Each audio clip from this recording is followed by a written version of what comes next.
बच्चों, आज हम र के विभिन्न रूपों का अध्ययन करेंगे और इसमें हम सबसे पहले जानेंगे स्वर रहित अर्थात ऐसे व्यंजन जिसमें स्वर ना हो।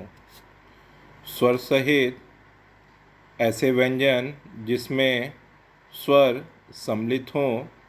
यहाँ र के 4 रूपों का अध्ययन करेंगे। र का सामान्य रूप, र का रेफ रूप जो अंग्रेजी के सी अक्षर की तरह है, और र का पदेन रूप जो तिरछी रेखा के रूप में और अंग्रेजी के वी अक्षर के रूप में, उल्टे अक्षर के रूप में दिख रहा है। आज हम इन 4 रूपों का अध्ययन करेंगे।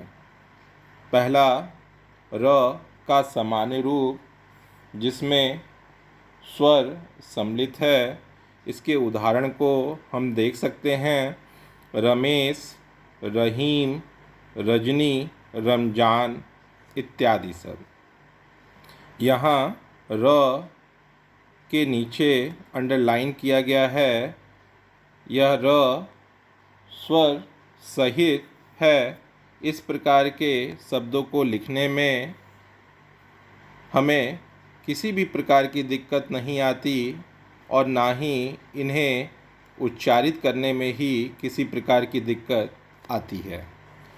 दूसरे रूप को हम देखेंगे जो कि र का रेफ रूप है, और जब स्वर रहित र किसी व्यंजन से पहले आता है तो वह उस व्यंजन के शीर्ष भाग पर लगता है, जैसे कर्म, गर्मी, पर्व, धर्म आदि सब।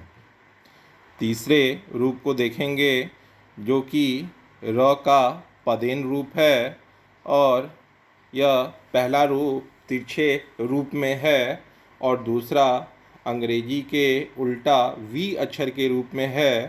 तो पहले रूप को हम देखें कि जब र किसी स्वर रहित व्यंजन के बाद आता है तो वह उसी के नीचे तिरछी रेखा के रूप में प्रयोग होता है, या हम कहें पाई वाले व्यंजनों के साथ इसका प्रयोग होता है, जैसे प्रकार, ग्रह, ग्राम, चक्र आदि सब।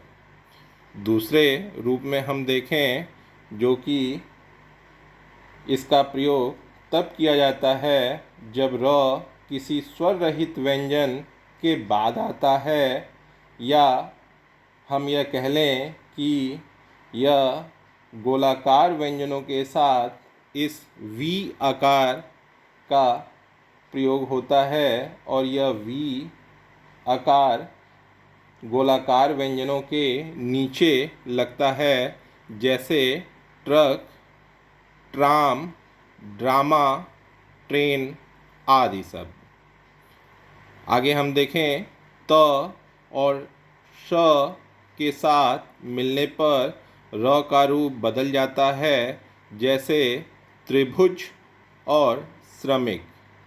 आज हमने र के विभिन्न रूपों का अध्ययन किया है। अब हम इसका अभ्यास करें। धन्यवाद।